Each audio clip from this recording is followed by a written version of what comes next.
안녕하세요. 식스테르츠 김종규라고 합니다.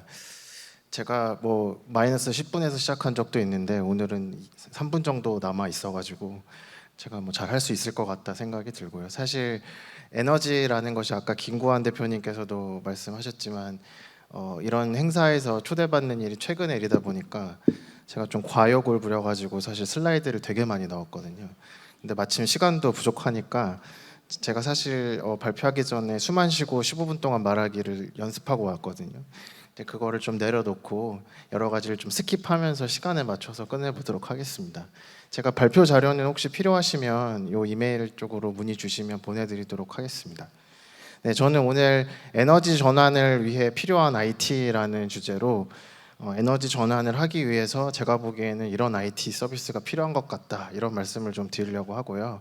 제가 말하는 에너지 전환은 무탄소 전원인 재생 에너지가 확대되는 것을 염두에 두고 말씀을 드린다 이렇게 해주시면 좋겠습니다. 네, 저희 회사는 이제 2년 반 정도 된 회사인데요. 올해 1월에 CES에서 지속 가능성 및 스마트 에너지 분야에서 에너지 관리 시스템으로 혁신상을 받은 바가 있고, 그리고 공공 데이터 활용 우수 기업으로 대통령상, 국무총리상 이런 다양한 수상 이력이 있습니다. 네, 오늘 저는 크게 세 가지 말씀을 드리려고 했습니다. 첫 번째는 재생에너지 확산, 두 번째는 재생에너지 관리, 세 번째는 재생에너지 거래. 이렇게 세 가지 영역에서 어떤 IT를 활용한 혁신적인 것들이 필요한지를 약간 모호하게 추상적으로 말씀을 드리고 그렇게 하려고 했는데요. 뭐 제가 답을 드리기보다는 함께 고민을 해보는 게 필요하다 생각을 해서 그렇게 좀 구성을 했습니다. 그리고 마지막으로 에너지 산업에 대해서 제가 어떻게 생각하고 있는지를 좀 말씀드리고, 또 위에 네 가지와 연관지어서 저희 회사가 무엇을 하고 있는지를 빨리 말씀드리고 끝내겠습니다. 네, 에너지 전환이 왜 필요한가? 기후 위기라는 거 이제는 더 이상 논쟁 대상이 아닌데요.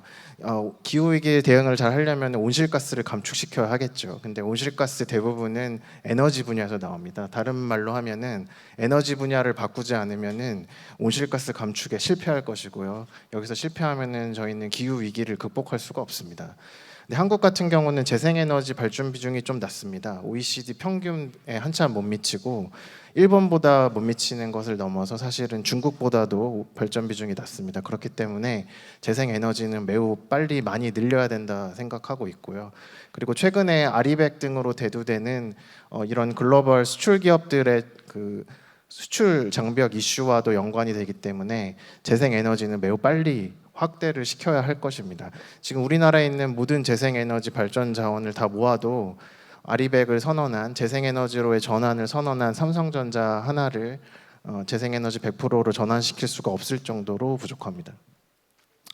네, 한편으로 재생에너지 가격이 매우 빨리 떨어지고 있다 이런 기사를 많이 보셨을 겁니다. 여기 보시면은 녹색 박스가 화석연료 발전의 가격 범위인데요.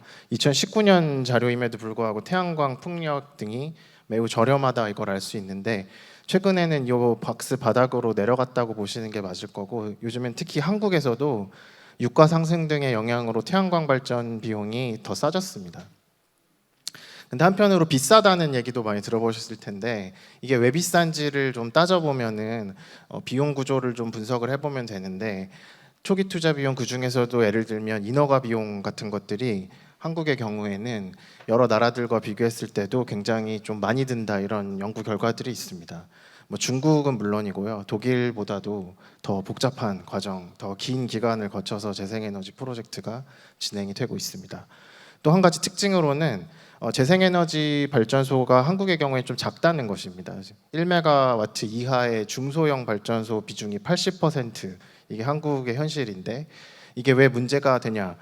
소규모 프로젝트랑 대규모 프로젝트의 비용 구조 차이를 보면 알 수가 있습니다. 대규모 프로젝트의 경우에는 태양광 패널이나 인버터 같은 하드웨어 비중이 되게 높습니다. 그런데 소규모 프로젝트 같은 경우는 그런 하드웨어 비용은 한 절반 정도에 불과하고, 인허가 비용이라던가 고객 획득 비용이라던가 이런 비하드웨어 비용의 비중이 굉장히 높기 때문에 앞으로 누군가가 혁명적인 그런 진보를 이뤄내서 태양광 패널 가격이 엄청 싸지고 인버터 가격이 엄청 싸져도 한국에서는 여전히 비쌀 수밖에 없다. 그 이유는 비하드웨어 비용이 50% 이상을 차지하는 중소규모 프로젝트가 많기 때문이다.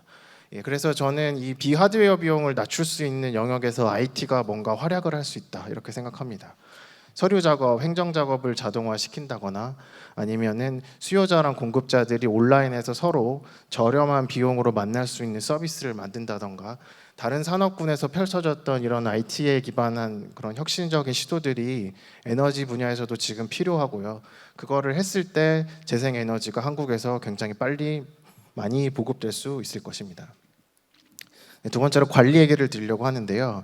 이런 기사 보셨는지 모르겠는데 제주도에서 재생에너지 발전소를 강제로 끈다 이런 기사들이 있거든요. 근데 이거 보면 좀 이상하지 않으십니까? 왜냐하면 재생에너지 발전소는 한번 건설하고 나면은 온실가스 배출도 없고 연료비도 따로 들지 않지 않습니까? 근데 이거를 무조건 많이 쓰는 게 좋을 것 같은데 끄는 일들도 생기거든요. 근데 이런 일이 발생하는 이유는 아까 패널분들께서 밸런싱 얘기를 많이 하셨는데 그것과 관련이 있습니다. 우리 전력망은 에너지 공급이랑 수요를 비슷하게 만드는 게 매우 중요하고요. 그런 상태에 있을 때 균형 상태에 있다 이렇게 표현을 합니다. 그래서 많아도 문제가 생기고 적어도 문제가 생기고 이게 블랙아웃 같은 국가적인 재난 사태로도 이어질 수 있기 때문에 매우 중요한 이슈라고 말씀드릴 수가 있겠습니다. 그런데 재생에너지가 늘어나면서 새로운 도전들이 같이 따라오게 됩니다. 일단 재생에너지 발전은 날씨나 계절에 따라서 발전량이 달라지기 때문에 에너지 공급이랑 수요 사이의 균형을 맞추는 문제가 당연히 복잡하고 어려워지게 되고요. 그리고 또 재생에너지 발전소는 기존의 석탄화력이나 원자력과 비교했을 때 소규모 분산 전원이라는 특징이 있습니다. 옛날에는 큰 발전소 몇 개를 잘 관리하는 기술이 필요했는데 앞으로는 작은 발전소를 많이 관리할 수 있는 기술들이 필요합니다. 그래서 이러한 영역에서도 IT가 활약할 수 있는 것들이 많이 있고 그런 도전들이 많이 필요하다라고 말씀드릴 수가 있겠습니다. 제가 독일에서 살다 왔는데요. 2017년도에 유럽에서 재밌는 일이 있었는데 그게 무엇이었냐면 일식이었습니다. 제가 말씀드린 것만 보면은 비관적인 미래를 생각하실 수도 있을 것 같은데 일식이라는 것이 전력망 운영의 관점에서 보면 굉장한 일이거든요. 왜냐하면 전국에 있는 모든 태양광 발전소가 한 번에 다 꺼지는 거죠. 근데 한 번에 다 꺼지는 것도 힘든데 다시 한 번에 켜지는 거죠. 정말 우리가 생각할 수 있는 가장 큰 스트레스 테스트인데 이것만 보면은 유럽 전역에 정전이 발생했겠구나 생각하겠지만 그런 일은 발생하지 않았습니다. 어떤 일이 발생했는지 무슨 일을 했는지는 유럽연합에서 발간한 이런 보고서가 있는데 관심 있으신 분은 아마 참여를 해보실 수도 있고 안 좋은 소식은 2035년 9월 1일에 한국에서도 일식이 발생합니다. 이날 태양광 발전소가 아마 한 번에 다 꺼지고 다시 켜지는 일이 생길 텐데요. 그 전에 우리가 뭔가를 해야 된다라고 말씀을 드릴 수가 있겠습니다. 네, 그래서 이런 일들을 해결하는 데 있어서 가상 발전소라는 것도 등장하는데 가상 발전소는 소규모 분산 전원을 IT 기술로 연결해서 관리하는 그런 서비스입니다. 소규모 분산 전원의 예로는 재생에너지 발전도 있고 전기차나 배터리 시스템 같은 것들도 있습니다. 전기차 같은 경우에는 사실 일반 내연기관 자동차는 도로 위에 있을 때만 기능이 있고 주차됐을 때는 할 일이 없지 않습니까? 근데 전기차는 움직이는 배터리 시스템이기 때문에 아마도 주차되어 있을 때 뭔가 할 수도 있다 이런 말씀도 드릴 수가 있겠습니다. 그래서 한국 같은 경우는 재생에너지 발전에 관련된 여러 가지 부품들을 생산하는 것에도 세계적인 경쟁력이 있고요. 그리고 배터리 시스템을 만드는 데 있어서도 세계적인 경쟁력을 갖추고 있습니다. 그리고 전기차도 잘 만드는 그런 국가이기도 합니다. 그래서 저는 이 에너지 전환이 국가적으로도 큰 산업 기회가 있다고 생각하고요. 앨런 머스크 씨도 동의한다. 저는 이렇게 이해를 하고 있습니다. 네, 마지막 거래에 대한 얘기 드리겠습니다. 재생에너지를 거래하는 것, 사실 전기는 빛의 속도로 움직이고 무색 무취하기 때문에 우리가 일반 상용품 거래하듯이 거래를 할 수가 없습니다. 그래서 다양한 거래 방식들이 나와 있는데요.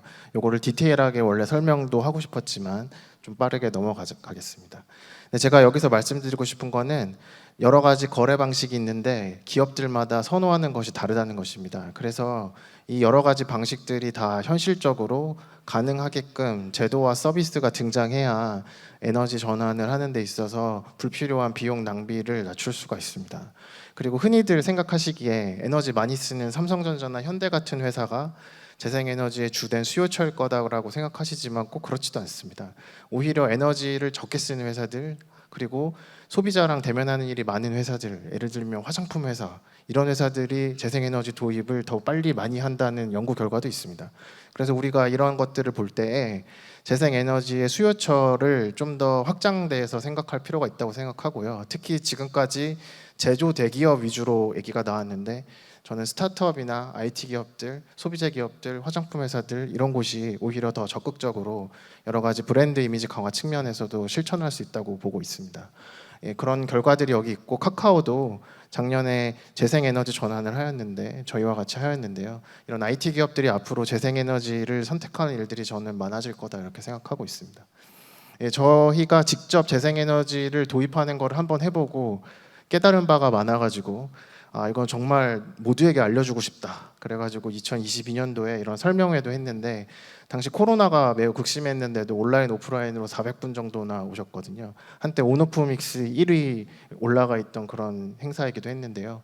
앞으로 이런 일들이 모든 기업들에게 가능해지도록 다양한 서비스가 등장해야 되고 그 과정에서 재생에너지를 거래하는 데 있는 어떤 허들들 그리고 거래 비용을 야기하는 여러 가지 구조들 이런 것들을 IT 기술을 활용을 해가지고 거래 비용을 영에 수렴시킬 수 있는 다양한 아이디어 서비스가 지금 막 등장해야 된다. 저는 그렇게 생각하고 있습니다. 네, 에너지 산업에 대한 얘기를 하자면 에너지 산업은 되게 지루해한 느낌이 있습니다. 실제로 이 보스턴 컨설팅 그룹 조사 결과를 보더라도 IT 기술의 도입에 관해서 보면은 제일 잘 되고 있는 데가 미디어, 제일 안 되고 있는 데가 에너지 이렇게 돼 있거든요. 미디어라고 하면 잘 와닿지 않으시겠지만 넷플릭스 한번 생각해 보시면 예전에 비디오 가게에서 우리가 비디오 빌려봤던 뭐 제 나이가 노출될 수 있지만 뭐 그런 일들이 있었는데 지금은 컨텐츠의 생산하고 소비하는 거 유통하는 것들이 다 IT 기술 기반으로 혁명적으로 바뀌었습니다. 근데 에너지는 어떠한가? 저희 아버지 세대와 저희가 똑같죠. 어떻게 좀 심하게 말하면 할아버지 세대랑도 똑같은 것이죠. 그래서 많은 혁신이 필요하다. 산업적으로 그렇게 말씀을 드릴 수가 있고요. 이 과정에서 저는 IT 산업의 부흥을 이끌었던 여러 가지 법칙 중에서 두 가지만 말씀드리려고 합니다. 하나는 메칼프의 법칙이라고 해서 네트워크의 가치는 참여자 수의 제곱에 비례한다. 두 번째는 리누스의 법칙. 오픈소스 프로젝트가 성공하는 이유인데요. 보는 눈이 많으면 모든 결함을 찾을 수 있다. 저는 이러한 그 성공 방식, 성공 법칙을 에너지 시장에도 이제는 빨리 도입해야 된다라고 생각하고 있습니다. 많은 사람들이, 많은 발전소들이 참여해서 전력망의 가치를 올려야 그 안에서 굉장히 많은 혁신이 시도될 수 있고요. 그리고 이거를 안정적으로 관리하는 데 있어서 하나의 빅브라더가 모든 것을 보면서 관리하는 시스템이 아니라 많은 눈들이 이거를 관찰하고 조금씩 기여할 수 있는 방식으로 만들어야 안정적인 그런 구조가 생길 것입니다. 저는 복잡한 것을 만드는데 두 가지 방식이 있다고 생각합니다. 하나는 성당처럼 만드는 것이고요. 하나는 시장처럼 만드는 것입니다. 저는 현재의 에너지 시장 구조는 좀 성당 모델에 가깝다고 생각하는데 앞으로는 에너지 산업 외에 예를 들면 전기차 회사라던가 통신사라던가 아니면 심지어 여러 IT 회사들까지 포함해서 다양한 주체들이 참여할 수 있는 정보가 공유되고 조금씩 기여하면서 분산 전원이 확대된 세상에서 안정적인 전력 구조를 만드는데 모두가 동참할 수 있는 이런 시장 모델을 도입하는 것을 산업 전체적인 측면에서는 아주 진지하게 고려를 하고 가야 된다 이렇게 믿고 있습니다. 네. 그래서 저희 회사 소개를 마지막으로 드리면 저희는 분산 전원이라고 할 수 있는 재생에너지 발전소, 전기차 그리고 스마트 가전 IT 여러 가지 것들을 관리하고 계시는 다양한 회사들과 협업을 하고 있고요. 또 이런 것들을 모아서 여러 가지 사업 아이디어를 갖고 계신 공급자, 수요자 그리고 복합적인 여러 활동을 하고 계신 회사들과도 거래를 하고 있습니다. 저희가 처음으로 만든 햇빛바람 지도는 재생에너지 확산을 위해서 비하드웨어 비용을 낮추고자 하는 노력으로 만들었습니다. 이 서비스의 에너지 산업의 이해관계자들을 모으고 있고 이 과정에서 여러 가지 비용을 낮출 수 있는 아이디어들이 계속 추가될 거라고 믿고 있고요. 오른쪽에 있는 로고들이 현재 이 서비스에 가입되어 분들의 소속이신데 계속해서 늘어나고 있고 이것을 바탕으로 에너지 확산, 재생에너지 확산에 기여하는 일을 해보려고 합니다. 관리 측면에서는 저희가 올해 1월에 CES에서 혁신상을 받은 에너지 스크럼이라는 분산전원 관리 소프트웨어를 만들고 있습니다. 재생에너지, 전기차, 그리고 전기차 충전기, 그리고 연료전지 이런 분산 전원들을 하나의 통합된 인터페이스로 관리할 수 있는 이런 서비스를 하고 있고 이거를 계속 발전시켜 나갈 예정입니다. 그리고 마지막으로 거래 측면에서는 거래 비용을 0으로 낮출 수 있는 재생에너지 월 구독 상품 월간 햇빛바람을 만들고 있습니다. 현재 카카오와 현대차그룹을 포함한 대기업 그리고 10개 이상의 소셜 벤처를 대상으로 베타 테스트를 하고 있는데요. 저희가 이것을 빨리 만들어서 작은 회사들, 큰 회사들 그리고 심지어 개인들까지도 재생에너지를 선택적으로 쓸 수 있는 세상을 빨리 만들어 보려고 합니다. 감사합니다.